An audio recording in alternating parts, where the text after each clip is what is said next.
บ่คิดบ่ฝันว่าพ่อภูกับแม่เพิ่งจะลองใจลูกสาวแบบนี้สรุปสุดท้ายได้ใจความว่าลูกสาวคนนี้ผ่านเต็มร้อยเป็นคนดีฮู้คิดฮู้ทำเรื่องราวจะเป็นแนวใดเจบ่ลาวจะนำพาทุกคนไปฟังแล้วก็ไปชมพร้อมๆกันเลยสบายดี FC แฟนคลับทุกท่านก็แล้วกันมาพบมาพ้อกันคลิปนี้เอาซะมืดเอาซะค่ำแต่ว่าตอนนี้ยังบ่ทันได้กินข้าวกินน้ำเท่าใดทุกคนเอ้ยก็ยังรอท่าเขาเจ้าไปรับกันอยู่สถานีรถไฟอีกประมาณ10นาทีนี่ก็คงจะฮอดบ้านฮอดซองเฮาเลยแหละรอท่ากินข้าวน้ำกันมื้อนี้ว่าสิไปหาปูหาปลาก็บ่ได้ไปหาซ้ำผิดแผนท่านผู้ชมผู้เฮานัดนี่น็อกก่อนแล้วเมาก่อนท่านผู้ชม FC แฟนคลับอยากจะนำเสนอข่าวเกี่ยวกับน้องที่ละลาวในคลิปนี้ท่านผู้ชมบ่คิดบ่ฝันว่าการที่น้องที่ละลาวได้มาอยู่ร่วมกันกับพ่อภูนี่มันมีหลายสิ่งหลายอย่างที่มันเกิดขึ้นเนาะที่มันเกิดขึ้นและการลองใจกันครั้งนี้ก็บ่ได้ว่าสิลองใหม่ๆมาดๆได้ลองกันหนดนแล้วได้บ่แม่นฮอด4เดือน5เดือนแล้วบ่ท่านผู้ชมแต่ก็บ่ได้ตั้งใจลองดอกบ่ได้ตั้งใจลองคันกรณีว่าลูกบ่เป็นตามที่เฮาคิดบ่แม่นว่าสิเอาไปส่งลาวส่งนั่นบ่แม่นดอกบ่แม่นแนวนั้นท่านผู้ชมเอ้ยก็คือว่าทั้งพ่อภูพาน้องที่ละลาวไปเจอลุงใหญ่ตอนนั้นหั่นนะไปเจอกับลุงใหญ่ตอนนั้นแล้วบังเอิญว่าทางลุงใหญ่ก็บ่ทันมาเทื่อพ่อภูก็พาลูกไปย่างห้างก่อนลูกก็ย่างไปเห็นเสื้อผ้าผืนนึงบ่ว่ามักเด้พอแนวนี้แล้วนั่นได้มักแต่ว่าบัดสุดท้ายแล้วพอมันแพงเด้ว่าซั่นเด้มันแพงแต่ว่าลูกก็เลยบอกว่าโอ้บ่เอาเลยพ่อซะนะลูกก็ฮู้ว่าพ่อแม่บ่มีเนาะลูกก็ตอบว่าโอ้บ่เอาดอกซะนะบ่เอาสิย่างหนีแต่พอพูดว่าแนวใดก็สิซื้อให้ลูกสาวคนเดียวเป็นหยังที่ซื้อให้บ่ได้ราคาบ่ได้ถูกๆเลย700ตัดสินใจสิซื้อให้แต่ลูกย่างหนีลูกตัดสินใจย่างหนีบ่เอาเด็ดขาดแต่ว่าพอพูดก็ฮู้ไว้แหละลูกอยากได้แต่ว่าลูกเฮ็ดคือบ่อยากได้เนาะลูกคันตามใดที่บ่มีเงินบ่ได้หาเงินด้วยตนเองซะบ่ยอมเอานะแต่พอพูดก็ซื้อให้แล้วก็ย่างนำมาซอกหาที่ดาลาวเอาเสื้อมาให้เลยราคา700พอบ่คิดจักหน่อยเลยบ่มีเงินบ่สำคัญลูกสาวคนเดียวลูกสาวก็ปฏิเสธแบบหัวส้นฝาเลยบ่เอาไปส่งคืนเขาเดียวนี่ลูกบ่เอามันแพงลูกบ่เอาพอว่าลูกเป็นศิลปินลูกต้องได้ใส่สิ่งที่เหมาะสิ่งที่ควรบ่แม่นว่าสิใส่ชุดไปให้ไปหน้าลูกเป็นศิลปินลูกต้องสร้างเขาเอิ้นว่าสร้างตัวตนตัวเองให้พอสังคมได้ชื่นชมแน่ยามใดก็เฮ็ดคือทุกข์คือยากหลายว่าซั่นเด้บ่ยอมเอาแล้วก็ย่างหนีออกมาอยู่ทางนอกห้างคันพอผู้บ่บอกว่าเอาเสื้อไปส่งแล้วบ่ยอมเข้าห้างแล้วก็สิบ่เจออันน่ะลุงใหญ่เลยซ้ำไปท่านผู้ชม FC แฟนคลับอันนี้คือตัวตนที่แท้จริงของลูกสาวที่ดาลาวซึ่งพอผู้ตั้งแต่มื้อนั้นมาฮอดมื้อนี้รู้สึกดีใจรู้สึกภาคภูมิใจรู้สึกปลาบปลื้มใจที่ลูกเป็นคนแบบนี้นะบางลูกบางคนนี่นะให้คัดเอาได้พ่อแม่บ่มีบ่เกี่ยวกูต้องได้แหละให้นอนเกือกขี้ตมเกือกอยู่ถนนนอนดินเดวได้เคยเห็นแล้วได้เคยเห็นเด็กน้อยแบบซี่เคยเห็นแต่ว่าที่ดาราบ่เป็นแบบนั้นเพิ่นอยากได้สิตายแต่ว่าเพิ่นก็ฮู้ว่าครอบครัวเป็นแนวใดจื้อใส่ใจให้ไว้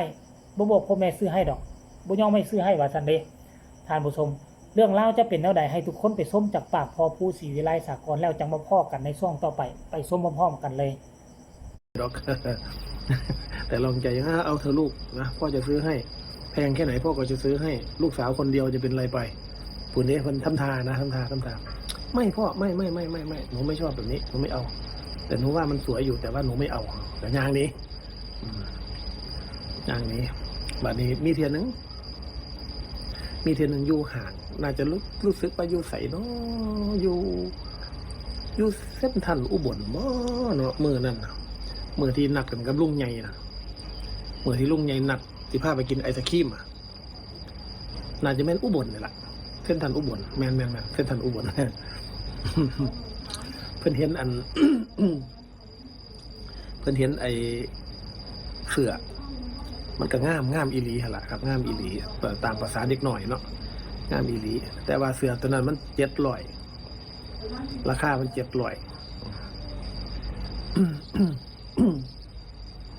มันก็จับปีนแล้วปีนอีกแง่งแล้วแง่งอีกนะอะไรลูกอยากได้เหรอมันสวยนะพ่อมันสวยนะมาพ่อจะซื้อให้ ไม่เอามันแพงกันนึกว่ามันเพิ่นบอกร่องใจพอเท่ากันนะบ้านเพิ่นบอกร่องใจพอบ้านนี้พ่ออ๋อร่องลูกแสดงว่าลูกร่องใจเขาได้นี่มาเฮาสิจริงจังบ่เนี่ยพ่อกับร่องใจขึ้นด้วยกันมาต่อไป ร่องใจขึ้นเพิ่นว่าบนเอาเพิ่นก็ย่างนี้อันนี้พ่อกับทำท่าจับเสือไหนย่างน้ำกลนเพิ่นละพ่อซื้อแล้วนะพ่อซื้อให้แล้วนะเสื้อตัวนี้700นาลาด้วยบ่ที่นี่ครับนาลาว่ะเหมือนกับว่าคนมีความผิดอะไรสักอย่าง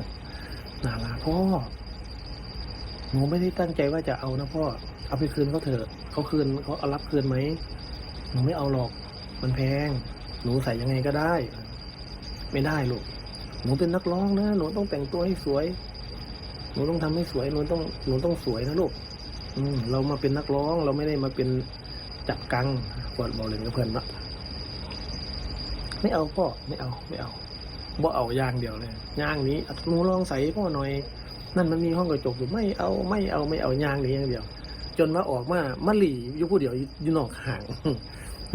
น้ำหากัน โอ้ยลูกเอ้ยว่าเพิ่นก็ร้องใจพอเพิ่นก็ฮู้ว่าพ่อกับแม่บ่มีหรอกว่าพ่อกับแม่บ่มีเพิ่นก็ฮู้เนาะก็เลยบ่เอาออกนั่งนี่เอาทำท่าว่ามาเข้าห้องน้ำก็ไปนั่งหลีอยู่พุ่นข้างนอกห่างกันหลังห้องน้ำไปพุ่นน้ำหามาที่นี่จนได้บอกว่าพ่อเอาไปคืนเขาแล้วพ่อไม่ได้ซื้อแล้วจังค่อยย่างเขามานำเห็นบอกทุกคนซึ่งพอผู้เว้าไปยิ้มไปหัวไปบ่งบอกถึงว่าความสุขเต็มใบหน้ามีความสุขเต็มหน้าเต็มตาตั้งแต่มื้อนั้นพอผู้ศรีวิไลก็เลยคิดว่าโอ้ลูกสาวคนนี้บ่ผิดหวังอีหลีได้ลูกสาวคนนี้มาบ่ได้ว่าสิมาเจาะกินบ่แม่นว่าลูกสาวสิมาล้างมาผ่านลูกสาวคนนี้สิมาต่อเติมความสุขสิมาต่อเติมสิ่งที่ขาดหายและเผลอๆอาจจะพาพ่อแม่โด่งดังมีอยู่มีกินทางด้านวงการเพลงทางด้านวงการหมอลำอีกข้างนึงก็เป็นไปได้คือกันกับพอผู้เคยโด่งเคยดังสมัยเป็นศิลปินเป็นบ่าวน้อยนะท่านผู้ชมเนาะซึ่งอันนี้ก็ดีไปเว้าตามชื่อว่าหลายคนก็เตือนเด้อย่าสู้ไปเอาลูกเขาอย่างก็เอาเมี่ยงเขามาอมเอาอย่างก็เอาลูกเขามาเลี้ยงเอาเมี่ยงเขามาอมมานะมันบ่ดีหลายคนก็ตักกระเตือนได้ใหม่ๆตอนทับอิฐก็ได้แต่ว่าพอผู้ก็สู้ซนเนาะมั่นใจในตัวเองหลังจากเอามาก็ถือว่าบ่ผิดหวังอีหลีเนาะเนาะถือว่าโชคดีไปคนส่วนใหญ่แล้วเอาลูกเขามาเลี้ยงเอาเมี่ยงเขามาอมแท้ไดแต่อันนี้นี่โอ้มันบ่แม่นลูกของคนอื่นน่ะมันซ้ำลูกของตนเองคือกับว่าไปน่าจะมาเกิดกับพ่อผู้แม่เพิ่งแหละดันไปเกิดอยู่กับผู้อื่นนั่นน่ะมันจึงเฮ็ดให้แม่น้ำของขวางกั้นขนาดนั้นแต่ก็ยังดึง2คนนี่มาหากันอันนี้มันเป็นเรื่องราวมหัศจรรย์ท่านผู้ชมก็ขอให้พ่อลูกคู่บุญคู่นี้ก็เจริญรุ่งเรืองโด่งดังเปรี้ยงปังให้ลูกได้มาไล่หลายๆมีงานหลายๆเพื่อจะดึงเงินเข้ามาช่วยเหลือพ่อผู้แม่เพิ่งในอนาคตภายภาคหน้านี่เนาะก็ขอฝากฝังคลิปนี้ไว้อีกคลิปนึงก็แล้วกันฝากกดไลค์กดแชร์กดติดตามที่สำคัญอย่ากดข้ามโฆษณาเนาะผู้ใดอยากประกอบความคิดความเห็นก็สามารถประกอบมาได้ทางใต้คอมเมนต์สำหรับคลิปนี้ลาทานผู้ชมไปก่อนสบายดี